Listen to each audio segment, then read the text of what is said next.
Well, it is such a pleasure for me to be here this evening to interview my dear friend, colleague, mentor, role model, and all around fabulous person, Dr. Jean Parsons. Before we begin with some of the questions that I've prepared for our conversation today, I just wanted to summarize for all of you some of the accomplishments that Jean has achieved in her career. Jean, these aren't exact numbers, but these are close to correct numbers. This is just a summary of some of Jean's accomplishments. 25 awards for work displayed in national, international juried exhibition, 7 awards of recognition for graduate students whom she supervised, over 40 juried national, international exhibitions of her design work in which over 35 pieces of work were displayed, 11 invitational exhibitions, 15 papers published in peer-reviewed journals, 6 chapters in books and 2 books co-authored with other CSA members, 13 or more exhibitions curated, over 60 peer-reviewed presentations at national, international conferences, 5 or more doctoral students supervised to completion, and at least 12 or more master's students supervised to completion. Jean's accomplishments are something that I personally aspire to, and it's no surprise to me that my dear friend should be recognized as a CSA fellow. So, Jean, on the event of this interview of your oral history, I'd like to begin with asking you to tell us a little bit about where you grew up and where you went to school. I grew up in a teeny tiny town of 500 people in central Pennsylvania. Did my undergrad at Penn State and did my graduate work at both master's and PhD at University of Maryland. And at Penn State at the time, was that a home economics program that was at Penn State? It was not. It was in that interesting transitional stage because I'm old, I'm retiring. It was in that interesting when names were changing. And so I graduated from a college called Man-Environment Relations. Oh. Very interesting. I've been thinking about Penn State and how programs have transitioned as we wait in suspense to find out what's happening to Nebraska. And Penn State is another one that comes to mind for me that used to award degrees in our discipline. So how did you find your way to this field? Was fashion always important for you in your home and when you were growing up? What drew you to fashion? I don't think I can fully explain why, but except that I always have been drawn to fashion. I was the kid who needed to have, and then, remember, I'm in a small town. I was the kid who, was going to the corner store and buying fashion magazines and I started making my own clothes when I was in elementary school. So I have always been interested in fashion, sewing, textiles, crafts, all of it. I've been doing it since I was really, really young. Was sewing something that you taught yourself, or was it passed down through your family? My mother sewed, but if you talk to my mother, she'll say I moved past her fairly quickly. I didn't want a toy sewing machine. I wanted a real sewing machine at a pretty young age, and so it was in a period when you didn't get a lot of clothes the way we do now. I was constantly dragging her to the fabric store. So, and there were no stores around to buy clothes where I grew up in this small town. So my alternative was to make them. Having pretty grown much up self-taught, I would say, yeah. So having grown up sewing your own clothes and being interested in fashion, did you seek out Penn State as a place that you wanted to study clothing and textiles? Not really. I sought out Penn State. You got to remember the year it was 1970. I sought out Penn State because it was a big university as compared to the teeny tiny high school I went to. And it was active campus and there was a lot going on. So probably more the usual things an 18-year-old might choose over the actual major. But I always loved fashion, so I ended up there in my freshman year and stayed. Wonderful. So, Jean, one of the things that I find so interesting about your background is that you have experience working in fashion, but also in the costume shop for theater. So tell us a little bit about your costuming background. I fell in love with costuming in my last semester at Penn State. I got involved in a group there called Penn State Thespians, which was not really part of the theater department there, but it was a group of theater people who did it as another activity. So I fell in love with these people. I fell in love with theater. So even when I left Penn State and I was working in the industry, I continued to do theater as a volunteer on the side, but then I also began to do paid theater work as once I moved to Washington, D.C. in '75. So I was doing theater work. I was designing. I did some costumes for Washington Ballet, for Washington Opera, some of the smaller theater companies in D.C. You know, that's a characteristic of this working in costuming that you and I both share. I worked with costuming in my master's at the University of Nebraska, so that's always intrigued me about your background. I think we share a lot of things, Michael. That was why I intended to study with you in my PhD, but I'll get there in a minute. So how did you find your way to the Costume Society of America? When did you first begin, and how did you learn about the organization? When did you first become a member, I should say? Well, I was working in the industry, and by the mid 80s, I was actually self-employed, running my own business. But things had gotten a little tenuous in the apparel industry at that point. So I started teaching part-time, and then I decided to go back and get my master's degree at University of Maryland so I could continue to teach full-time at Marymount University. And that's where I got into the historic costume program there. Those are the people who introduced me to the Costume Society. So Joe Paoletti and Clarita Anderson at University of Maryland. And so 1987, I joined in 1987.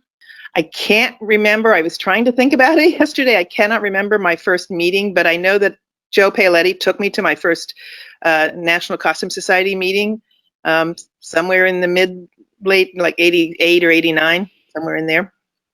It was in Williamsburg. Well, we've been back to Williamsburg since. So after all of these years, now being nominated as a CSA fellow, I'd like to share with you a comment. It was a real pleasure for me to put together your nomination packet for the fellow award. And as you know, several of your former students and colleagues wrote letters in support of your nomination. I want to share one comment from your former student and I believe current CSA president, Cheryl Farnan. This is from Cheryl's nomination letter, quote, "I have known Jean Parsons since January of 2001 when I started working on my doctorate at Iowa State University. She mentored me through my first semesters as a graduate teaching assistant and eventually became my faculty advisor for my dissertation.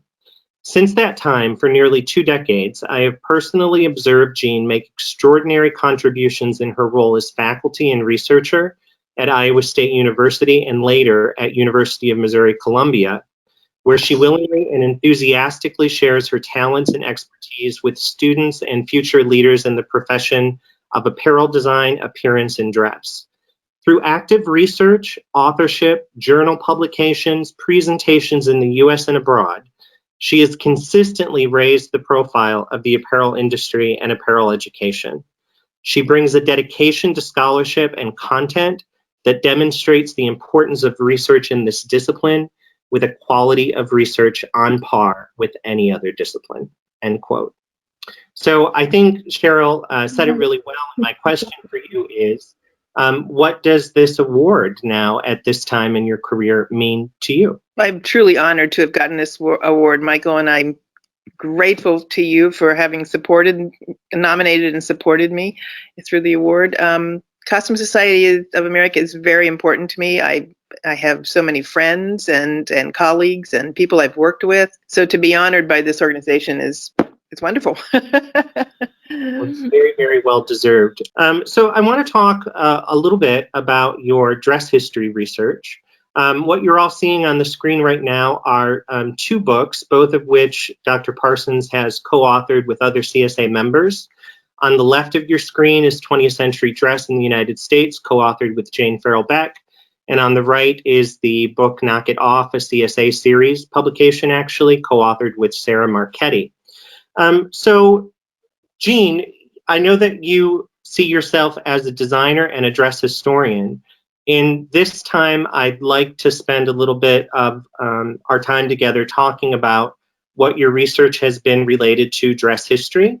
So if you could kind of summarize for us what the focus of your dress history research has been and how you've approached it in your time, I would appreciate that. I think it probably started out even with my dissertation. I've always been interested in women's work and women's roles in the fashion industry. So it really started out with that dissertation, with the study of dressmakers and how they navigated the world of fashion and employment. And then as it grew from that, it became a study of women and of the early industry and how the industry evolved, and of course finding those gaps, those things that I hadn't been able to answer in the dissertation, and then leading me to discovering other parts of the industry that hadn't been written about, which is what we all do, I guess. I think I'd like to say at this point I have had fabulous collaborators, both in history and in design areas. I am truly grateful for having been blessed to have worked with such wonderful people. So I've learned from my collaborators. And in terms of the Knock It Off book, Sarah Marchetti was a graduate student, but soon became a collaborator and friend. And so she and I went down a path together that came from her dissertation, which was about design piracy and in the apparel industry. Your book, Knock It Off, was such a fascinating read for me. If you recall, I had you autograph it. I had Sarah autograph it as well. But it was such a fantastically researched account of this issue of design piracy in the early apparel industry in the United States. I was so impressed by the breadth of your source material and how thoroughly researched your content was. Can you talk a little bit about how you have gone about identifying source material and finding the necessary either archival or other records that you need to support your research? Well, because I've been doing this for a very, very long time, it has certainly changed over the years. 30 years ago, I was sitting in a library looking at reels of microfilm and for census documents and other kinds of archival documents. Now, so much of it's available digitally that, but I like using a variety of documentary sources, I guess I would say. Have objects also played a role for you in the process of your research? I would say objects often start the process that then take me down the trail. And the Knock It Off book is I tell students this sometimes, it really started with a dress I purchased 30 some years ago at a vintage store that had the Fashion Originators Guild label in it, and I didn't know anything about it. I mean, it may even be more than 30 years ago at this point. And the wonderful Sarah Marchetti, I don't know if she's here somewhere, walked into my office as a graduate student, and I said, "Look, would you be interested in researching a little bit about this? I haven't had time to do it." And she came into my office and with a pile of research. And I said, "Oh dear." I had no idea.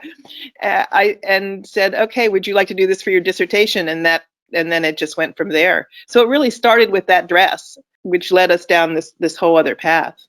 I don't know if you saw, but Sarah is with us tonight. She made a comment in the chat that you are the wonderful Jean Parsons.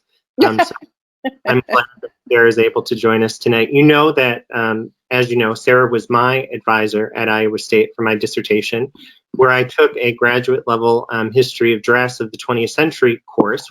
We used the book that you see here on the screen right now. So it is wonderful how we all come full circle and learn. Full circle, which is, yeah, it's fabulous. Jean, you've published, I believe, twice in Dress and then several other times related to dress history in other journals.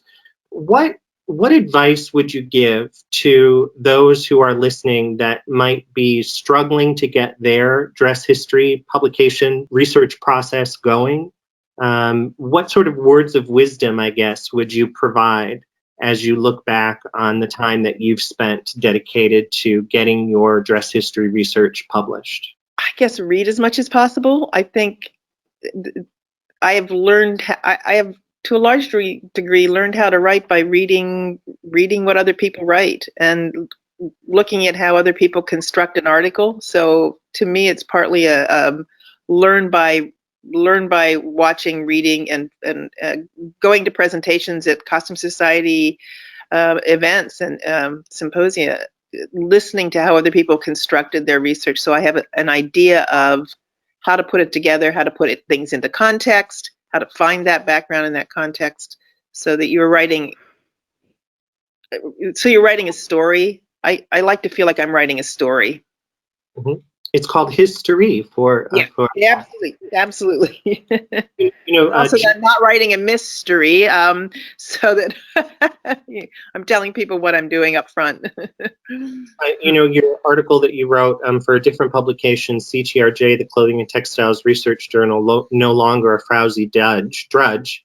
I think I have read probably 20 times and have had sitting at my side as I'm writing my own work and sort of doing what you just mentioned, that idea of looking at an article, reading it, rereading it, seeing how others structure their work.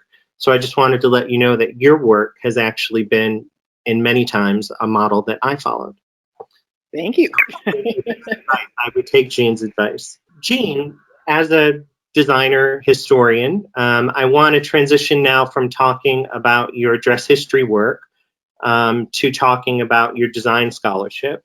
And I guess we can begin the conversation with this image, which is from your time as a faculty member at Iowa State University, where you really paved the way in design scholarship as we know it in our discipline today, in collaboration with J.R. Campbell, who was also a faculty member at ISU at that time.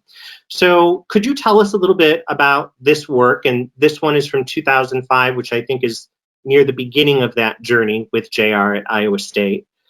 Tell us about this work and how you came to embark on this specific body of work that integrated digital textile printing in the process.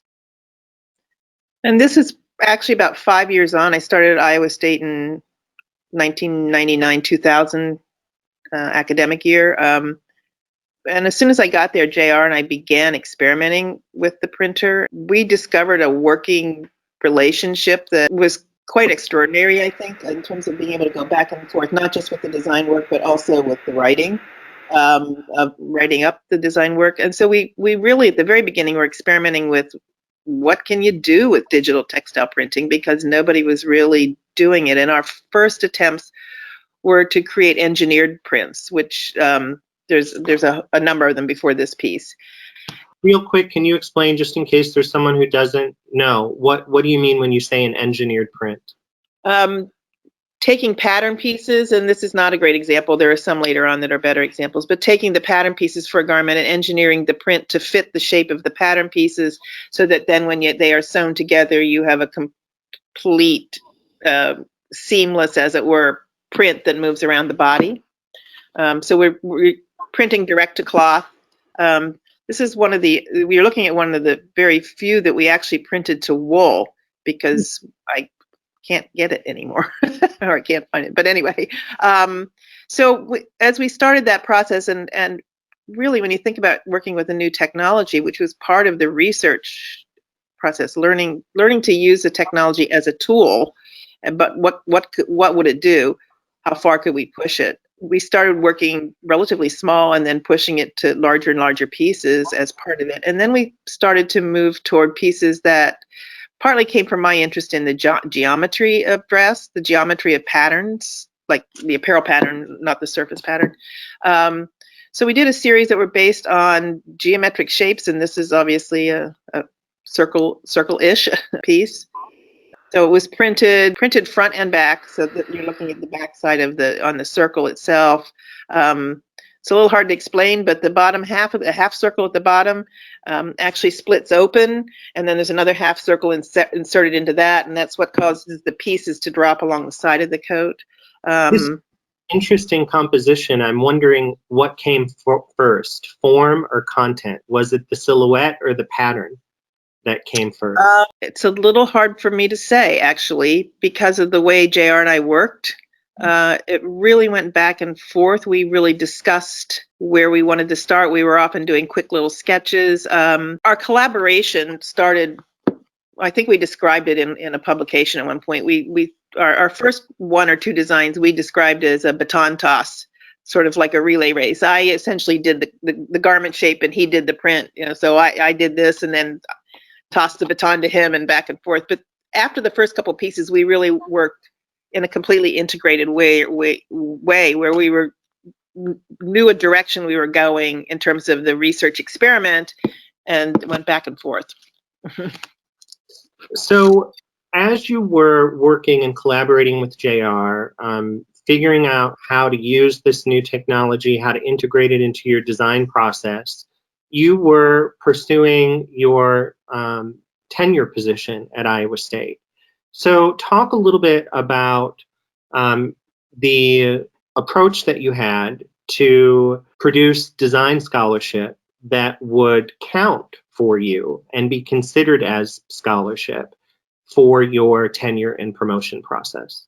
I think we had talked about it. I kind of made a decision that I was going to focus more on design work in the years to tenure instead of history, because I felt like I had to have one cohesive body of work rather than it split half and half between history and design, that it would have more weight as one element of research. And I also could connect it to my teaching philosophy in terms of, because I was teaching all design classes. I wasn't teaching any history classes at that point. And I will say all my jobs, for better or worse, or sadly or not, my positions have all been gotten because of my ability to teach the design classes rather than history. I get to teach history here, which has been fabulous. I'm very happy that I've had an opportunity to teach history. We created lots of pieces. We set out to have the pieces exhibited at as many different venues as possible. There's sort of a push now that I've heard from several people within those that create and exhibit design scholarship. Some will say, well, I only exhibit this piece at one place. But I don't think that has been your approach to exhibiting design scholarship. No, and when we started doing this, we have to remember that there wasn't as much digital ability to find things digitally. So we clearly felt that if we exhibit a piece at a gallery or at ITAA, that it's still not accessible unless somebody publishes a catalog. So, and then you can find that catalog. So it got more exposure by exhibiting it at more venues. And was it a challenge? I mean, Iowa State, Research One University, big university, land grant university. Was it a challenge for you to convince others that your design scholarship was as important per se as somebody's publication in a journal? I would say yes. I see there's a number of Iowa State people out there, but I would say absolutely yes. We had to explain to committees what the awards meant, what weight they carried in the design community, why an invited show could be as or more important than a juried show, for example. So we actually wrote up a number of pages of explanation so that when people were looking at the narrative and looking at the pieces, they could understand what it all meant. Do you think that that struggle, which in many ways I think still continues for people today, do you think that that struggle is because of our typical placement in colleges or units that aren't used to? I mean, because in art and design programs, people count juried exhibitions easily all the time for tenure and promotion process. Probably. I'm not sure I can fully answer that, but yeah, probably. But also, I think we were at a beginning stage while it had started to become more common in other areas of the arts and in design, we began working very early on in the idea of what practice-led research meant, what studio-based research meant, and how to get to the knowledge that you are developing and creating through that studio practice. That it's not just a pretty piece of clothing or an interesting design, but that there is knowledge embedded in that process.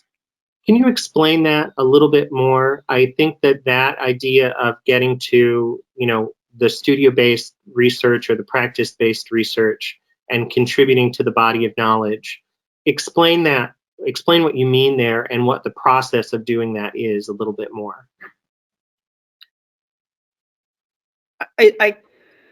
I'm still working on this a little bit. I think we all are.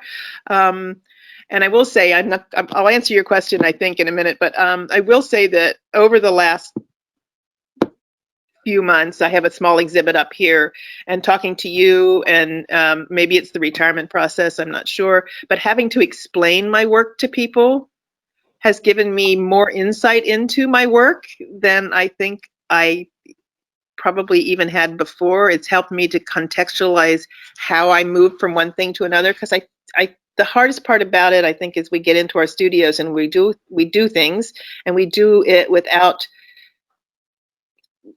thinking about it, or we think we're thinking about it, but we're not really getting out that what's called tacit knowledge, that knowledge that's in there that isn't communicated in the same way. So it takes journaling, it takes understanding, it takes backing off sometimes and being able to not be under the pressure sometimes of an academic position, to sit back and think about what you're doing. I think about what you're saying in relationship to your digital printing article that was published also in the Clothing and Textiles Research Journal, which was a way for you to provide the rest of us a roadmap. I think that's another example of this idea of having a practice-based research, but it seems like it's also been important to you then at some point to kind of stop and then reflect and try to sum that up in some type of publication that you could disseminate via a journal or some other format. Well, I'm also really strong believer that artists do it all the time, but that as apparel designers, as design scholars, that we need to be creating a body of work so that we are following that research process. What did I learn from this that I could communicate?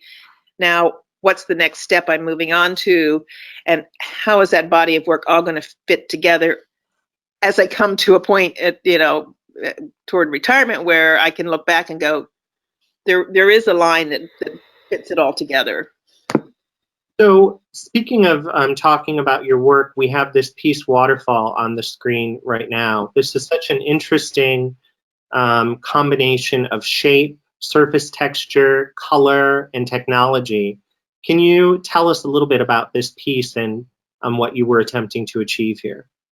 Yeah, and this follows a little bit outside of my standard, what I had been working on. This was in fact created very specifically for a design competition at ITA called Balenciaga in Hawaii.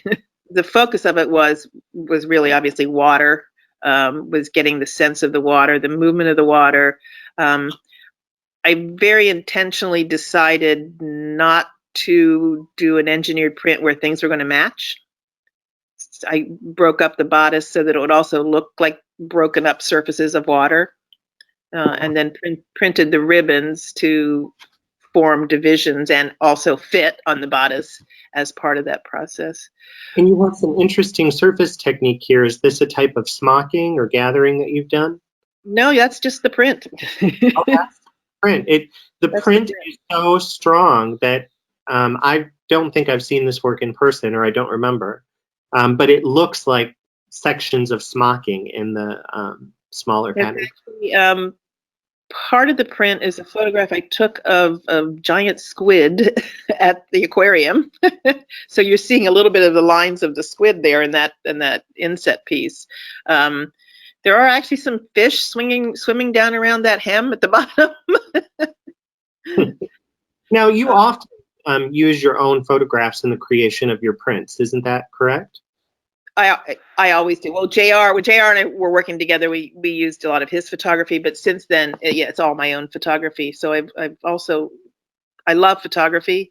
So yeah. Is this an example of a photograph being used as well? Yes. Mine are almost all. There's one piece later on where I actually drew into the photograph, but for the most part, they're all photographs. And I've used a couple techniques to get the photograph. So some of them are actually with my camera, mostly with my iPhone photographs. But on this one, I was experimenting with what would happen if I scanned the floral images. So I was actually putting flowers on the top of the scanning bed in the dark at night, and then scanning them, which was giving me a more interesting three-dimensional. You can't really see it here too well, but a more interesting three-dimensional sense of the image, because the scanner gets the close-up of what's flat on it, but then it fades it away fairly quickly. To me, it looks like for those of us who remember film negatives, it looks like a negative that was exposed, overexposed, or exposed to the light. Now, this piece was also a real interesting approach in that you incorporated your research of dress history with your approach to design here. Can you talk a little bit about that process, please? Yeah, this even prior to this, I've been working on some design history research. I was looking at, and I don't have any of those pieces here, but I was looking at the coats specifically of Madame Grey. I'm always interested in how other people have draped and manipulated fabric. It's part of that. It's part of that tacit knowledge. It's part of that. How can I figure out how somebody did something, and trying to figure out how to communicate how that person would have been communicated, and then how could I communicate it. But anyway, so I was looking at her coats. I took patterns from them. I was trying to understand what the drape of them was, and etc. And then that led me to working with patents. And I believe it was Sally Helvinson Gray. I think she's here.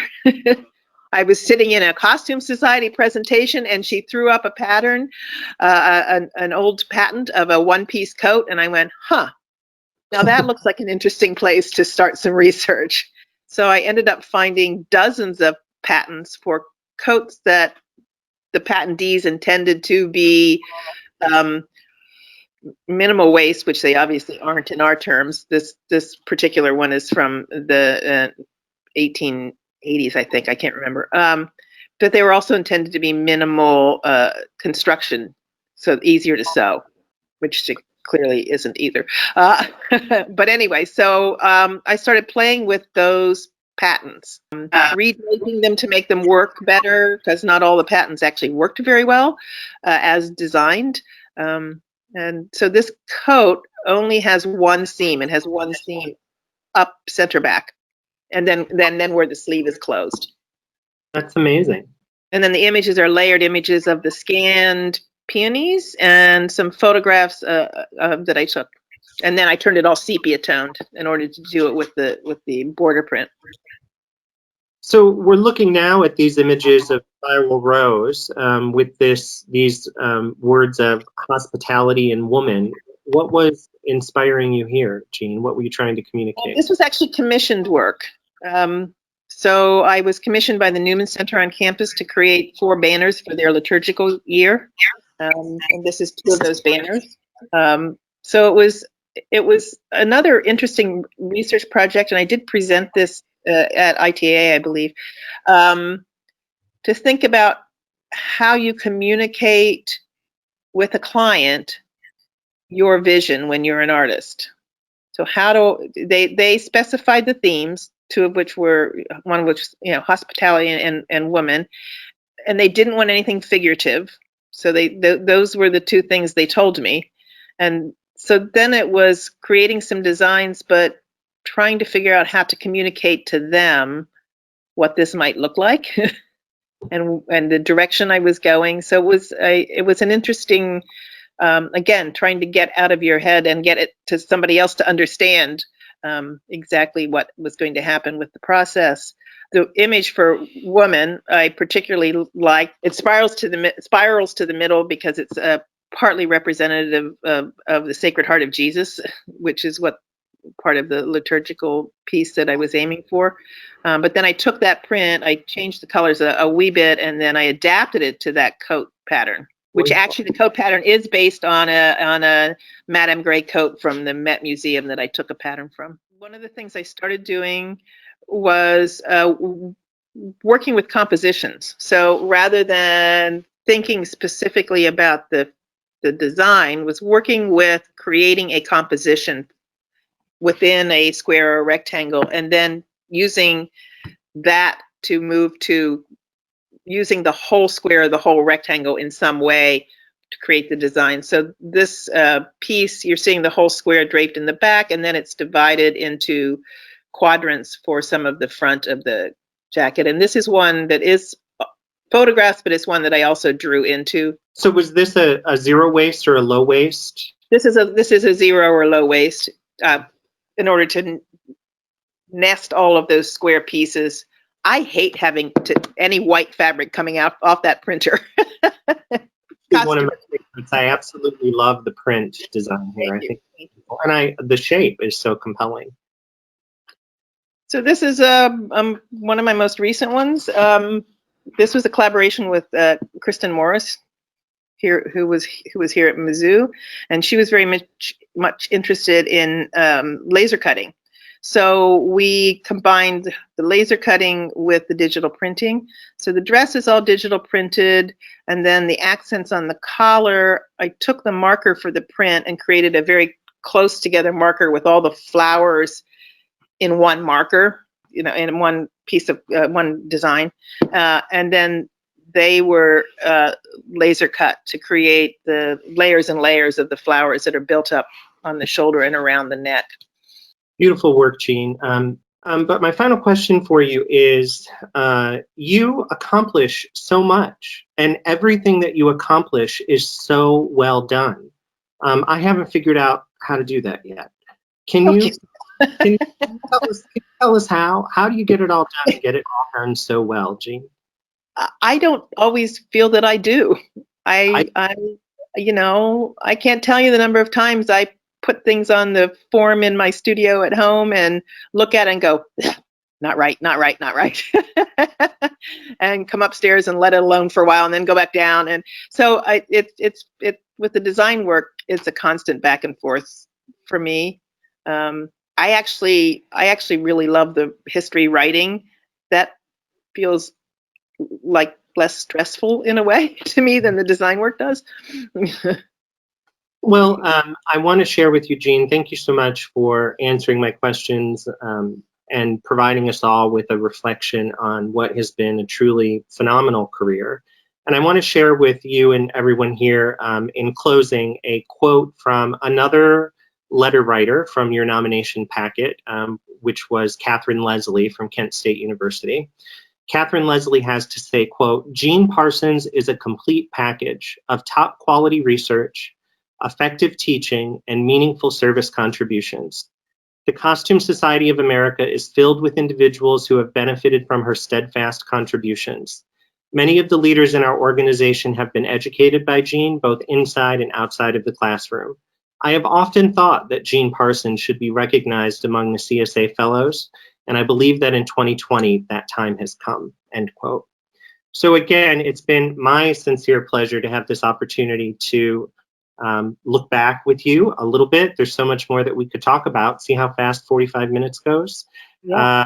I would like to say, as a follow-up to Catherine's letter, I have learned so much from everybody in the Costume Society. I both formally through presentations, but the wonderful informal conversations that you get into at meetings. I have benefited tremendously from many, many people, too many to list at the Costume Society. So I appreciate all of them. It's so important, isn't it? I mean, I feel a little starved for that in particular this year, that we don't have the opportunity to come together. Me too. You're retiring, right? In December? I am retiring in December. And So, this month. yes, this month. Sorry, it is December. So what's next for you? What are you looking? I mean, I know it's a hard time to kind of figure out what next is, considering our situation in the world. But what are your plans for enjoying your retirement? I have one more book in my head, at least. And I think um, it's so easy for me to go down a research rabbit hole, and I'm always finding things that lead me down research paths, particularly with history. I think I was in the collection and pulling some things the other day. We haven't talked about my work with the collection particularly, but and thought, oh, I need to look that up, and then found something else and went, oh, doesn't look like anybody's done anything with this. Okay, I need to work on that now. So I don't think I'm going to have any problem finding things to do in retirement. I know I have a ways to go, but I can't wait. I will have no problem occupying my time in retirement. So there are a few questions that are coming in. Constant Spot says, you said you kept with design because you were teaching design. Was it a conscious decision to teach design vice or versus history when you obviously love history? It was not a conscious decision. It was a kind of by default decision. When I went to Iowa State, we already had the wonderful Jane Farrell Beck teaching history. um, and they had very specifically hired me to teach design, and for JR and I developed the design program at Iowa State. So that's why I didn't teach history there. When I came here, Laurel Wilson was here, but retiring within the year. So that gave me the opportunity to slide into teaching history here, which I have absolutely loved teaching. I teach the 20th century history class here. So I love teaching history. And I do teach at graduate level design theory and process course here. I've only taught it a few times, but into that course, I also incorporate material culture studies because I think it has led me down paths in terms of design research to think about examining an object and studying an object, and then leading that over to thinking about studying my own design work and how I would work through that process. Another question or request that we have is for you to talk a little bit about your work with collections. You mentioned that, and Kristen asks if you could elaborate on working with collections a little bit. I worked somewhat with the collection at Iowa State and curated or co-curated a couple exhibits there. But when I came here, when Laurel retired, I became curator of the collection with Nicole Johnson, my wonderful collection manager. Well, I've had to learn the collection here, and we have 7,000 pieces, so it was sort of a learning process. But we do exhibits 3 times a year. I bring the collection into the classroom all the time. To me, it's really, really important to get that collection out and for students to see it. So I spend a lot of time introducing students to pieces, whether it's in the history class or whether it's in my design classes. So that always surprises me that we don't see as much of the collections sometimes coming into the classroom in our discipline. When I have items available, it's like one of the easiest and best ways to inspire people. So it's another lesson. And the students are absolutely inspired by it. They'd love to see the collection. I love the collection. Sometimes I just go down there and hang out. Colleen asks, this is a good question, Colleen. How have you seen apparel design education change over the years, and what do you think the future holds? In certain ways, apparel design education hasn't changed as much as I think it possibly could be changing. Obviously, we've moved to digital technologies, and that's probably the biggest change I would see, but we still teach the basic skills and concepts. If I knew what was going on in the future, I would write a book and make a lot of money. Sorry, Colleen. No, I think obviously the industry is going to change a lot in terms of where we have to take students, and I think we're preparing students for an unknown future to some degree right now. for a future that, is unknown and an industry that's in flux, really. Right. So to me, one of the most important classes I teach is really a problem-solving class where they have to take open-ended briefs in the class and figure out how to solve the problem because they don't know what their problem might be 10 years from now that they have to solve. So I think that's a direction I would like to see more teaching go. So do you think, considering your own background, you started at a very young age making, and making was a part of your process of learning. There was a tangible making component to how you approached your study. Do you think that that is currently still true for people? And do you think that it will continue to be true? Well, as those of us who teach all know, the students come in with less and less in terms of that tangible making, and I worry a little bit that we're losing some of that hands-on, that sense of being able to use our hands as we stare at computers all day long. I'm not sure how that's going to work in the apparel industry. I welcome answers from anybody out there. I hate to see it get lost. I think it is a tactile object that we're creating and that people are going to be wearing, and I would like to not lose that sense. I worry about what you had a word that you called the knowledge that we gain from doing. What did you call it? The tacit knowledge, the stuff that's in there that we can't get out. Where does your tacit knowledge go? Where does it go now? How do we record it? I'm not sure. This is helping though, for me to pull things out.